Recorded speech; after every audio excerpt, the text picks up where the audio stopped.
첫 번째 발표 제목은 남북한 인프라 건설 협력 방안으로서 한국건설기술연구원 남북한 인프라 특별위원장인 김격성 박사님께서 발표해 주시겠습니다.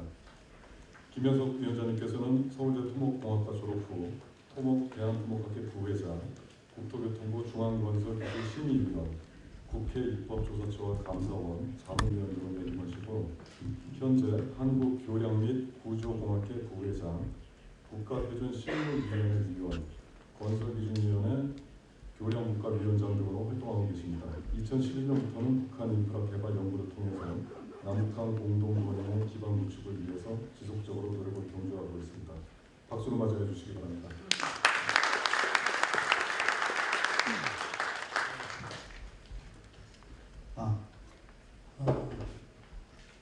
오늘 이 자리에 한반도와 또 세계 평화에 대해서 깊은 관심을 갖고 있는 많은 분들이 자리를 해주셨습니다. 함께 해주신 데 대해서 깊은 감사의 말씀을 드리면서 기조발표를 시작하도록 하겠습니다. 여러분, 이 그림이 혹시 뭔지 아십니까? 아마 익숙하신 분들도 많이 계실 겁니다. 동양에서는 옛날에 국가적인 어떤 대사를 할 때 또는 가정이나 개인이 큰 일을 할 때 목욕제기하고 점을 쳤습니다. 이게 그 주역에 있는 64개 중에 하나입니다. 이것을 가지고 일을 할까 말까 결정하게 되었습니다. 이 괴는 64개 중에서 하나에 해당되는데, 제가 지금 현재 우리 한반도의 기운과 미래를 생각하면서 고른 이것은 회복할 복자, 복괴입니다. 위에 갈라진 두 개는, 특히 통역하는 분, 우리 그 외국분들 들을 수 있게 잘 좀 부탁드립니다. 두 개는 음을 상징합니다. 인 앤 양. 갈라진 것은 인, 음이고 하나로 되어 있는 것은 양입니다. 위에 있는 다섯 개는 얼어있는 겨울을 지난 동토를 상징합니다. 딱딱한 땅. 밑에 있는 양 하나는 새싹의 기운입니다. 저것이 이제 겨울이 지나고 봄이 시작되면서 땅을 뚫고 올라오려고 하는 그런 모습이 되겠습니다. 그래서 지금 한반도는 과거의 그 어두운 시대에서 새로운 길을 열기 위한 그런 새싹의 기운을 움키우고 있고, 여기 계신 분들이 한 분 한 분 마음을 모아주실 것을 부탁을 드립니다. 이 개는 굉장히 좋고 길한 개로 생각합니다. 딱 보면 좋다, 이거 너무 좋다 하죠. 단 딱 하나의 조건이 있습니다. 많은 사람들이 기운을 몰아줄 때만 성공할 수 있습니다. 여기 계신 분들이 한반도의 평화, 세계 평화를 위한 기운을 모으셔서 진정한 글로벌 평화의 길을, 그 문을 활짝 열어주실 것을 염원하면서 오늘 이야기를 시작했습니다. 제가 말씀드릴 흐름은 먼저 냉전의 그 종식, 세계사적인 관점에서 한번 살펴보고, 북한이 어떤 길을 걸어갈 것이냐 하는 것은 기존 벤치마킹하는 굉장히 중요하기 때문에 지금 사회주의 국가들이 체제 이행을 어떻게 해왔는지를 한번 같이 살펴보고, 그것을 통해서 한반도와 북한의 선택지는 무엇이 될 것인가, 그것을 한번 말씀을 드려보겠습니다. 그리고 여기 건설하는 분들이 대부분 모였는데 그 관점에서 북한 인프라에 대해서 말씀을 드리고, 마지막으로 함께 걸어가는 길, 상극에서 상생으로의 길에 대한 제언을 두 가지를 말씀드릴까 합니다. 세계사적으로 보면은 과거에 전체주의 국가들이 전쟁을 일으키고 제2차 세계대전이 끝나고 나서 다시 새로운 대립과 대결의 시대로 접어들었습니다. 그게 바로 이데올로기에 의한 냉전의 시대였습니다.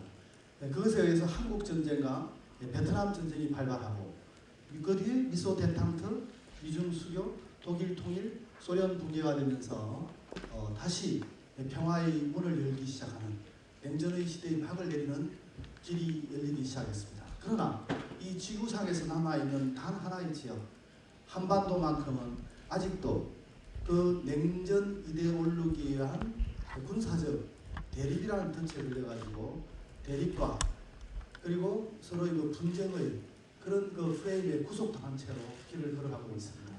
그러나 여기 이 사진이 상징적으로 보여주듯이 지금 이 두 분이 활짝 웃고 있습니다. 그래서 모습을 통해서 우리가 지금 비록 어렵지만 우리가 지금 늦은 봄입니다. 여름으로 가고 있는데 그 길에도 하루의 낮과 밤의 온도 차는 있고 또 사만사원이 있듯이 결국은 봄, 여름으로 가고만은 자연의 이치처럼 한반도는 평화의 길로 걸어갈 것이라고 저는 확신하고 있습니다. 사회주의 국가들의 체제 이행에 대한 것을 같이 한번 잠깐 살펴보도록 하겠습니다. 북한은 지금 계획경제체제, 경제체제 측면에서 볼 때나 정치체제 측면에서 볼 때 지금 제일 밑에 지금 위치해 있습니다. 반면에 체제 이행을 한 중국이나 베트남은 정치체제는 유지하면서 탑다운 방식으로 여러 가지 변화를 주어왔습니다. 중국은 경제체제를 점진적으로 단계적으로 개혁을 해왔고 경제 특구 개발을 우선적으로 시작을 했습니다. 워밍을 시키면서 점진적으로 전진을 했는데 중요한 것 하나는 재원이 중국은 워낙 민족 자본이 많아서 자기 그 국가 자본이 많아서 화교라든지 저축에 의존한 개발을 시작하고 그 뒤에 FDI로 넘어갔습니다. 베트남의 경우에는 경제체제는 부분적으로 급진 개혁을 했는데 재원 측면에서는 자본이 별로 없었기 때문에 결국은 ODA와 초기 그 다음에 FDI가 중요하게 되었고 동유럽의 경우는 처음부터 기본적인 어떤 자본을 갖고 1인당 GDP도 높은 수준이었죠. 상대적으로. 그리고 급진적인 정치 체제와 그 다음에 경제 체제 변화를 거치면서 비선형적인 성장을 해가고 있습니다. 이 그래프를 보면은 이게 1인당 GDP입니다. 밑에서부터 순서대로 레전드를 보시면 북한, 베트남, 중국 쭉 올라가는데 북한은 40여 년간 거의 비슷한 수준입니다. 개혁 개방을 하지 않았기 때문에. 그 반면에 베트남이라든지 중국은 급격한 성장을 했고 개혁 개방 시점하고 비교해 볼 때 중국의 경우에는 거의 40배의 성장, 베트남의 경우에는 2017년 기준입니다. 거의 30배의 성장을 했습니다. 과거에 북한이 더 우위에 있었던 적도 있었습니다. 그러나 이렇게 큰 변화를 지금 갖고 있고 북한은 정체하고 있습니다. 중국을 조금 더 들여다보면 여기에 몇 가지 시사점이 있습니다. 조금 전에 말씀드린 것처럼 중국은 처음에 내부 자본, 화교와 저축에 의해서 시작을 했고 그러다 보니까 ODA를 보시면은 ODA는 상대적으로 큰 변화 없고 미미합니다. 그런데 미국과의 관계가 항상 이제 중요한데 중국도 보면은 WTO 가입 신청 저것은 저 당시는 WTO가 아니고 가트 체제였습니다. 저 당시에 들어가면서 외부 자본이 들어오기 시작하고 WTO에 가입이 승인되기 시작하면서 전체적으로 FDI가 굉장히 올라가고 국민 소득도 굉장히 급격하게 비선형 증가를 했다는 것을 알 수가 있습니다. 베트남의 경우를 보면은 미국과의 관계가 훨씬 더 중요하다는 것을 알 수가 있습니다. 지금 보시는 것처럼 이 중간에 미국과의 그 대화가 재개가 되고 미국과 국교를 수립을 하고 엠바고 해제하고 이런 것들을 통해서 ODA와 FDI가 늘어나고 그 뒤에 WTO 승인을 하는 단계에서 급격하게 외국인들의 투자가 이루어졌고 GDP가 증가했다는 것을 알 수가 있습니다. 그러면 한반도와 북한의 선택은 어떻게 될 것인가? 기존 국가들의 그 체제 이행을 볼 때 이것은 남북한 1인당 GDP입니다. 과거에는 이제 우리가 알고 있지만은 북한이 GDP가 더 높았던 시절도 있었습니다. 근데 1974년에 그것이 역전되기 시작했습니다. 한국은 급격한 경제 성장을 했지만 북한은 들쑥날쑥하면서 거의 정체되고 있다는 것을 알 수가 있습니다. 그러면 북한은 결국 시간이 늦어지면 늦어질수록 베트남이나 중국 주변 국가의 경제 격차는 훨씬 더 커질 것이고 그래서 과거에 선군에서 지금은 선경으로 경제 국방 병진 노선에서 사회주의 경제 건설 총력 집중 방향으로 이행할 수밖에 없는 상황에 처해 있다고 생각합니다. 여기서 정치적인 핵 문제는 저는 언급하지 않겠습니다. 밑에 사진을 보시면은 2014년에 우리식 경제관리방법이라는 것을 도입하고 자율성을 대폭 도입하는, 부여하는 세 가지 정책이 시작됐습니다. 왼쪽은 장마당입니다. 지금 북한은 수많은 장마당이 있습니다. 수백 개의 장마당이 있고 이 중간에 있는 사진은 제가 지난주에 북중 그 접경 지역 압록강을 따라서 두만강부터 압록강을 따라서 아주 눈앞에서 북한을 바라볼 수 있는 기회가 있었습니다. 거기서 몇 가지 제가 놀랐는데요. 그 중에 하나가 제가 가까이 그 해산 근처에 있는 지역의 사진을 찍은 겁니다. 이 포전제라는 게 과거에는 농부가 경작을 하면은 30%를 가져갔는데 지금은 70%를 개인한테 줍니다. 그러니까 자본주의 개념이 들어가기 시작한 거죠. 저 산 꼭대기, 저보다 더 심한 꼭대기에도 밭을 일구고 있습니다. 효율성은 떨어지만 돌아오니까 저렇게 변하고 있습니다. 남한의 선택지를 살펴보면 이 밑에 있는 사진은 지금 불빛을 위성에서 찍은 것인데요. 조금 전에 그 모두의 인사 말씀에서 하셨지만 남한은 지금 이 상태로는 섬 아닌 섬입니다. 북으로의 길이 막혀 있고 또 출산율이라든지 인구가 격감하는 거라든지 그 다음에 군사비 문제도 있고 외교적인 문제가 있습니다. 이런 남한의 한계가 있는데 북한과의 상생과 협력을 통해서 우리가 길을 열어가면은 동북 지역에 경제 공동체 형성을 할 수가 있고 한반도는 중국, 러시아, 대륙, 미국, 일본, 태평양권을 잇는 협력과 통합의 공간으로 변할 수 있습니다. 그리고 남한과 북한을 합치면은 8천만의 인구, 동북 삼성 지역과 연해주를 가면은 2억 내지 3억의 인구, 규모의 경제가 가능합니다. 넷으로서도 길을 걸어갈 수가 있습니다. 그러면 북한이 어떤 개혁 개방의 모델을 걸어갈 것인가? 이미 중국과 베트남에 비해서는 시차가 굉장히 크게 있습니다. 그런데 앞의 길을 살펴보면은 결국은 제가 보기엔 두 가지 일밖에 없습니다. 전쟁을 해서 같이 다 망하든지, 만약에 그게 아니라면은 결국은 개혁 개방을 무조건 빨리 해야 한다. 지금 북한은 별로 제가 볼 때 시간이 없습니다. 약간의 그 생존 파이프를 러시아와 중국에 대고서 연명하고 어느 정도 버틸 수는 있겠지만 상대국과의 격차가 너무 커집니다. 빠르면 빠를수록 좋다는 것을 아마 북한 당국자들로 알 것으로 생각하고 결국은 베트남과 중국을 고려한 시간이 흐른 농업국가 기반은 아니기 때문에 북한은 오히려 공업 쪽에 가깝고 제3의 길, 개혁 개방의 길 속도를 높여서 갈 것이라고 저는 확신합니다. 그런데 여기에 하나의 아킬레스건이 있죠. 우리가 요즘 많이 듣는 대북제재. 이 대북제재는 유엔에서 하는 포괄적인 주요국 제재를 포괄하는 제재가 있고 그 다음에 내셔널 생션, 각 국가별 제재가 있는데 우리는 5.24 조치 이후에 강화된 게 있고 미국의 경우에는 제3자, 제3국까지도 제재하는 세컨더리 보이콧이 굉장히 강력합니다. 어쨌든 지금 러시아와 중국을 통해서 숨통을 트하고 있지만 제재 이후에 2017년 지금 북한 대무역을 보면은 급감하고 있고 무역 적자는 여기서 보시는 것처럼 125.5%라고 굉장히 크게 줄어들었습니다.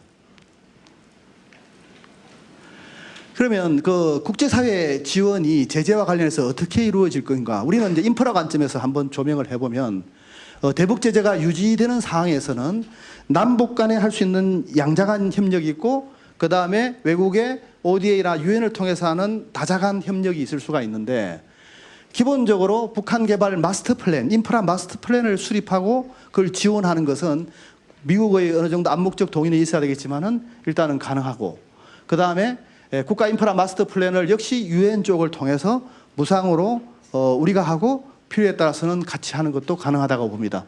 대북 제재 이후에는 기본적으로 북한 인프라에 직접 투자를 할 수도 있고 ODA 사업, 그 다음에 FDI를 통해서 활발하게 이루어질 수 있을 것으로 생각합니다. 여기 보시면은 단계별 그 해제를 볼 때 해제 이전에 우리가 인프라 관점에서 할 수 있는 것은 좌하단에 빨간색으로 해놓은 북한 인프라 공동조사라든지 그 다음에 한반도 인프라 마스터 플랜 수립 그리고 제도 기준 특화기술 공동개발 인적교육 날리지 쉐어링 프로그램 같은 것을 진행할 수 있고 단계별로 해제가 진행되면은 투자도 소규모에서 대규모로 갈 수 있겠죠. 그 중에서도 인프라의 본격적인 투자는 3단계 정도 되어야 된다는 것이 전문가들의 시각이고 그 시간이 얼마 걸릴 것이냐. 여러 사람의 시각이 있지만 국제금융기구를 가입을 해야 되고 그 이전에 여러 가지 단계를 거치면 2년 내지 3년 걸릴 거라고 생각하는 것이 일반적인 시각인 것 같습니다. 그러면 인프라 관점에서 한번 살펴보겠습니다. 우리가 한반도 인프라 협력의 기본 방향 지금 출발점에 서 있는데요. 대북 제재 해제 이전에는 조금 전에 말씀드린 것처럼 일단은 국가 마스터 플랜을 만들고 인프라 현황을 조사하고 이미 공동조사를 좀 했죠. 수요를 파악하고 진단하면서 여러 가지 제도나 건설 기준, 특화 기술 개발, 인적 교류, KSP를 할 수가 있고 대북 제재 해제 이후에는 우리가 지금 퍼주기 논란을 하고 있는데 나중에 말씀드리겠지만 실제 엄청난 자금이 들어가야 되고 남한이 감당할 수 있는 수준도 아닙니다. 그걸 북한이 거의 바라지도 않을 겁니다. 그래서 대부분은 개방 개혁 이후에 국제금융 가입을 하고 외국 펀딩을 통해서 ODA를 통해서 이루어지고 FDI를 통해서 이루어지고 그 단계에서는 입찰을 할 겁니다. 그러면 인프라 현황을 보면은 이 그래프에서 보시는 것처럼 전반적으로 양적인 면에서는 큰 차이가 없습니다. 차이가 없고 단지 고속도로는 되게 개발이 많이 진행돼야지 많이 놓이기 때문에 차이가 큽니다. 그러나 양적인 것보다 중요한 것은 아시는 것처럼 질적인 차이라 할 수 있습니다. 인프라 도로 실태를 보면은 주행 속도가 대부분 50km 이하고 그 다음에 2.4m보다 좁은 1차선 도로가 비중이 반 정도 되고 1급, 2급 이상 되는 그런 아주 좋은 도로들도 포장률은 굉장히 낮습니다. 철도의 경우도 비슷한 그런 상황이고요. 보도를 통해서 많이 보였을 겁니다. 상하수도 사실은 이것도 심각합니다. 심각한데 이 오른쪽에 밑에 있는 저 그림은 제가 이번에 접경지역 지난주에 가면서도 그 압록강 유역에서 빨래하는 여인들의 모습을 많이 볼 수 있었습니다. 우리 남한에도 과거 1970년대만 해도 저도 강가에서 저래 빨래하는 모습을 이제 많이 볼 수 있었는데 그때와 상황이 이제 유사합니다. 주거 환경을 보시면은 지금 저 왼쪽에 있는 것은 평양의 여명결이나 미래과학자 글입니다. 뭐 서울의 대도시 뭐 주위의 도청 건물 못지 않습니다. 조명도 좋고 문제는 대도시 평양과 다른 도시의 격차도 크고 특히 시골로 가면은 더 격차가 크다. 이것도 제가 지난주에 그 해산시 근처 바로 코앞에 보입니다. 큰 소리 치면 들릴 그곳에서 찍은 사진입니다. 이 뒤에 보시면은 아파트가 새로 들어서고 있고 그 밑으로 노후화된 아주 오래된 주택을 볼 수가 있습니다. 그래서 주택의 경우에도 1940년까지 수십만 호의 공급이 필요하다는 그런 분석이 나오고 있습니다.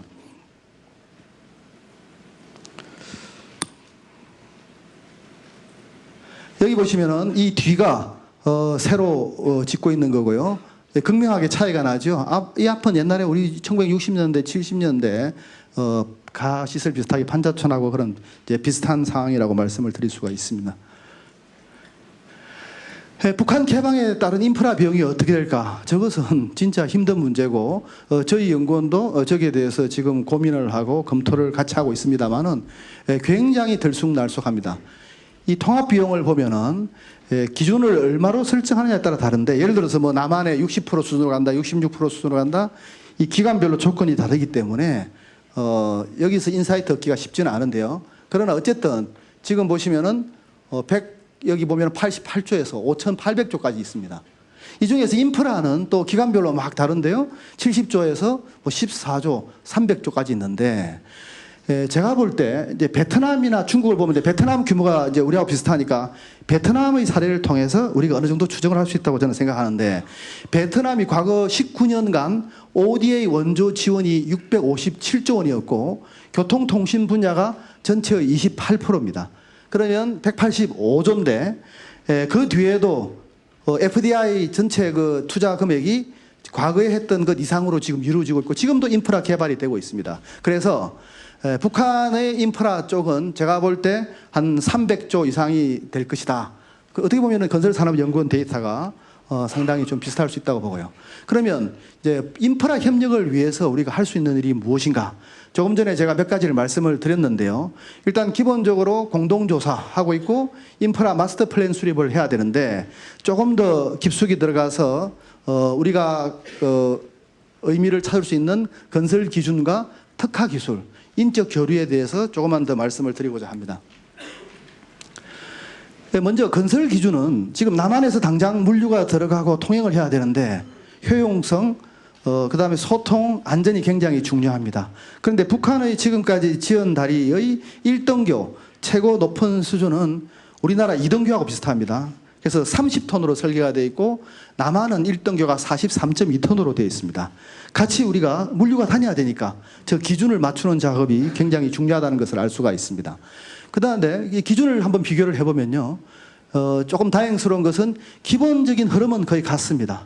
여기 지금 빨간색으로 나와 있지만은 북한도 분류가 보면은 건설 기준이 설계 기준과 시공 기준, 예산 기준으로 되어 있고 우리도 설계 기준, 시공 기준, 표준 시방서, 공사비 산정 기준으로 되어 있고 단지 분류만 북한은 좀 더 세분해서 87개고 우리는 18개지만 카테고리는 거의 같다는 것을 알 수 있습니다.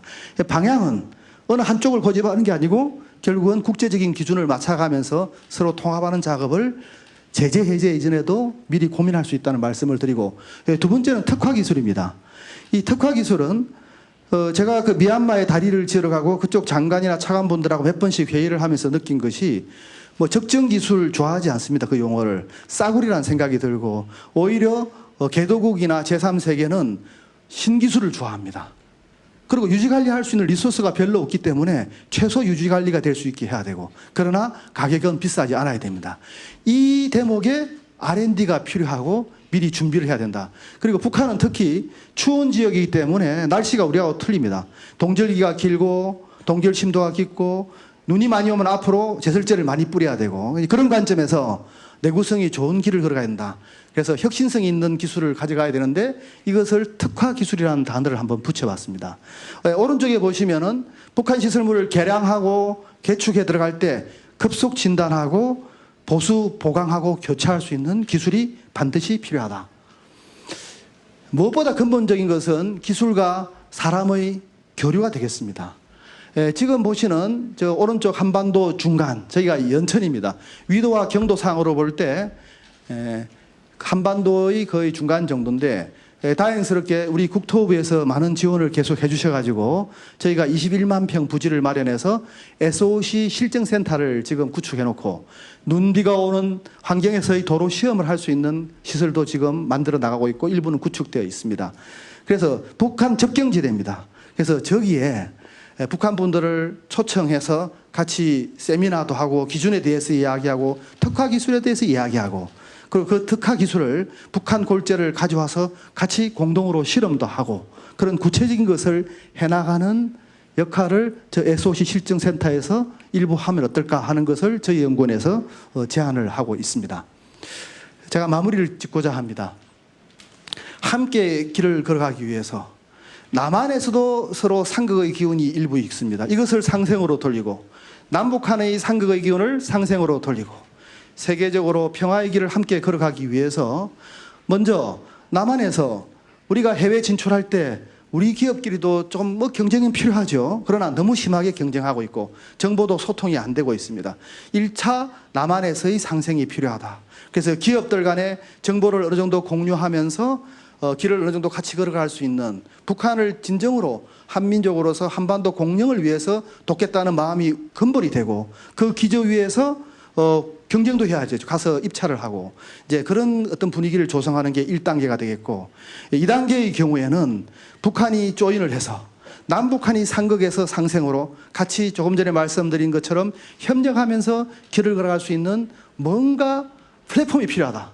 근데 이것은 정부에서 국토부에서 하기는 힘듭니다. 하면 여러 가지 또 이야기를 들을 수 있기 때문에 우리 국장님하고도 조금 전에 점심때 이야기를 나눴지만은 뭔가 민간 중심으로 해서 일단은 출발을 하면서 차츰차츰 되어 나가고 진도를 나가자 하는 것이 한반도 인프라 포럼이고 2부에서 좀 더 심도 있게 같이 토론을 할 생각입니다. 그 다음에 그 평화의 다리 1mm 무브먼트입니다. 제가 모두에 말씀드린 것처럼 냉전 이데올로기에 의해서 대립의 프레임에 갇혀있는 마지막 지역 한반도입니다. 여기에 남한과 북한을 연결하는 그 다리를 정부 돈, ODA 돈으로 짓지 말고 저게 1km를 2차선 하려면 1,000억 원이 됩니다. 4차선 하려면 더 들겠죠. 그래서 1,000억 원이면 100만 명이 한 명이 10만 원씩만 모으면은 건설할 수 있다. 이 달러로는 100불이 되겠습니다. 그래서 이 분단되어 있는 마지막 지역을 전 세계인의 모금운동을 통해서 평화의 염원을 분쟁 지역에 심어놓으면서 인류가 다시는 냉전 이데올로기에서 전쟁하고 살상하고 상극에 가는 그 기운을 갖지 말자, 평화로 가자 하는 그 상징물을 이 지역에 건설했으면 하는 게 제 생각이고, 여기 계신 분들도 나중에 만약에 이 운동이 벌어진다면 모두가 홍보대사가 되어주시고 전부 10만 원씩 성금해 주실 것을 어떻게 약속하실 수 있죠?